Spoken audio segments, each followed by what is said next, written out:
שנאמר הליכות, עולם נועתיקי הליכות, אלא הלכות. Chazak ubaruch, Boker Tov, welcome to the next minyan. I want to tell you a little bit about the Sefer Torah that we had out today. There's a halacha like this in the Shulchan Aruch, in the Yordea, that a person is not allowed to turn his back to the Sefer Torah. You know, so a person should be careful about that. When a Sefer Torah is out on the bima, don't turn your back and walk away. So what should you do? Like walk away like this, you know? Like this, yeah, you know. That's what, by the way, that's what we had, Baruch Hashem, in our generation, we had a walking Sefer Torah, who was Maran, Rabbi. How far we gotta go this year? How far? Don't turn your back to the Sefer Torah, never. And when you're in the same room, don't turn your back to the Sefer Torah, you know, that's what it means. You know, we had, here, in our generation, a walking Sefer Torah. Maran, Rabbi.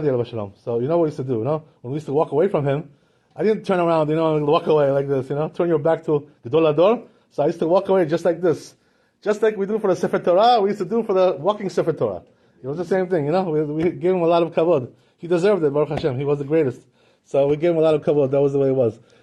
By the way, it's brought down in Talmud about this, you know, that person, that the big chachamim, they used to walk away from them like this, you know, like walking away.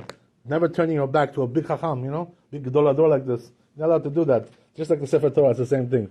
Another interesting thing that the Chazal teach us is, but, you know, I want to tell you, right, there's also the Ben Ish Chai. The Ben Ish Chai writes that he's so machmir about this, you know, he says that even when the Aron Kodesh is already closed, you know, they return the Torah, you still shouldn't turn your back to the Aron Kodesh, he says.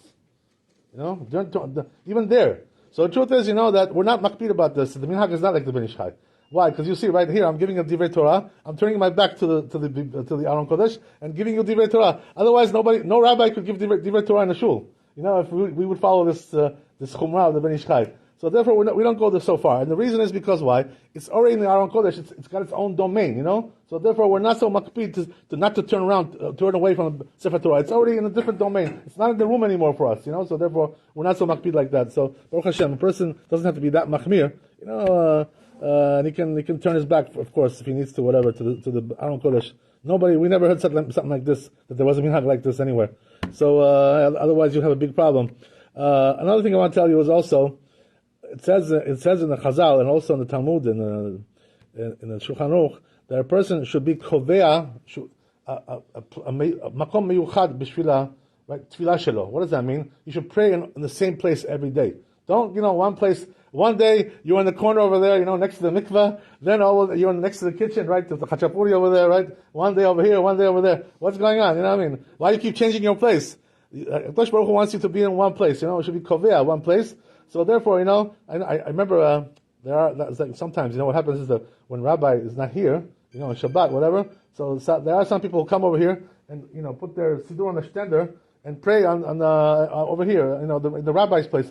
I don't care, but the problem is, you know, that's not your place. That's not the place you usually pray. So why do you come over here now? You know, because you want to use a stender? That's why? You know, but that's not your place. Your place is over there. So why are you coming over here? You know, changing your place. A person shouldn't do that. And the reason is why? What's the reason why a person should be kovei makom to pray? Because they recognize him this way. No, they know who he is, where he is, for identification purpose, ID. You know, like, I stand over there. That's my place. You know, so the malachim are going to recognize you, and they're going to take up your tefillah, and your tefillah is going to be more accepted this way. This is the reason why a person should try to pray in one place. I'm talking about the amidah, by the way. I'm not talking about other things. You know, if you're doing psukat zimra and you're walking around, you know, doing circles around, you know, I don't care about that. That doesn't bother me. So Sukkot Zimra is not the main part of the tefillah. The main part of the tefillah is the Amidah. So when it comes to the Amidah, make sure you have a makom kavua, right? The place where you.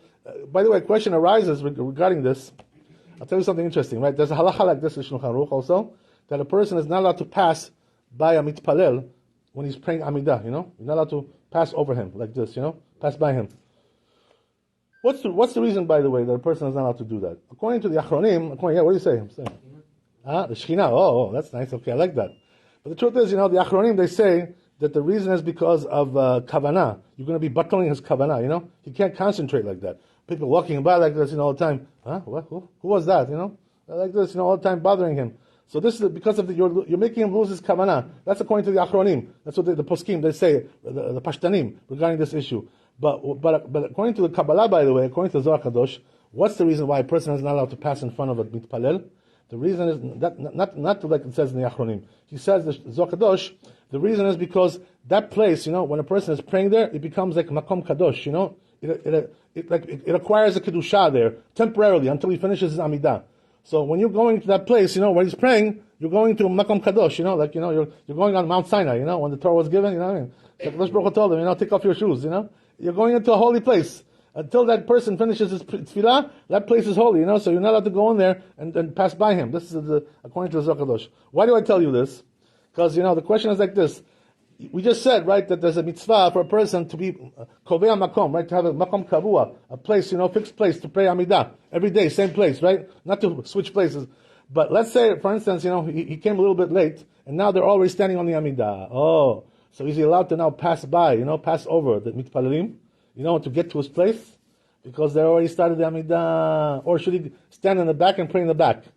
This is the question, So the truth is that there are some poskim who say, in the Achronim, that you're allowed to pass by in a case like that. You know why? Because you're going to a makam kavua. You have a mitzvah to do, to go to a makam kavua. So they say, right, there's a rule like this in the Talmud. Mitzvah aseh, positive mitzvah, is doche, right, pushes aside the negative mitzvah. So here we have the positive mitzvah bringing your place, and it pushes aside the negative mitzvah of passing by a person who's mitpalel. So therefore, in a place like that, in a situation like that, you're allowed to, according to this opinion, you're allowed to pass over the mitpalelim in order to get to your place, makom kavua. By the way, the same thing also applies to a Kohen, right? If he wants to do Birkat HaKohanim, okay, and he needs to pass by the mitpalelim in order to get to wash his hands. He's allowed to, Why? Because he's doing it for a mitzvah, it's mitzvah aseh, and from a Torah, to do Birkat HaKohanim. So therefore it overrides the prohibition of passing by the mitpalel. Because positive mitzvah comes and overrides the negative mitzvah. This is the way it works. The truth is, that there are some who say, by the way, that you shouldn't do that, to pass by the mitpalim to get to your makom kavua. Why? Because they say makom kavua is only mitzvah min abuvchar. It's the best way to do a mitzvah. It's not really such an obligation. So they say it doesn't really push aside the negative mitzvah of passing over a mitpalel. But the truth is that the one who does this, he wants to go to his place and he passes by the mitpalim, he has what to rely on. Baruch Adonai le'olam, amen, amen. Chazak u'baruch.